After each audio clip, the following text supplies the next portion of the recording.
Hello అండి.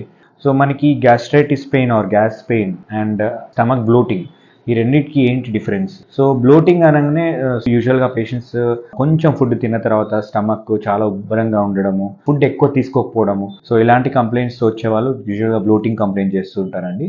And gas pain or gastritis pain యూజువల్‌గా centre of the abdomen stomach పెయిన్‌లో ఉంటది. వామిటింగ్ లాగా అనిపియడం.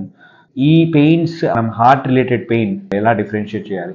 Heart related pain most common typical chest pain మనకి యూజువల్‌గా రెట్రోస్టెనల్ ఇక్కడ చెస్ట్ పెయిన్ ఉంటుందండి. దాని నుంచి యూజువల్‌గా it may radiate to the left arm and అప్పుడప్పుడు కొందరికి బ్యాక్ పెయిన్ కూడా రావచ్చు. సో, ఇలాంటి చెస్ట్ పెయిన్‌తో పాటు sweating, severe pain, unbearable pain, even rest తీసుకున్నా కూడా పెయిన్ తగ్గట్లేదు, స్వెటింగ్ విపరీతంగా రావడము, ఆయాసం రావడము, ఇలాంటి కంప్లెయింట్స్ మనం కొంచెం హార్ట్ పెయిన్ టువర్డ్స్ పోయే ఛాన్సెస్ ఉంటాయి.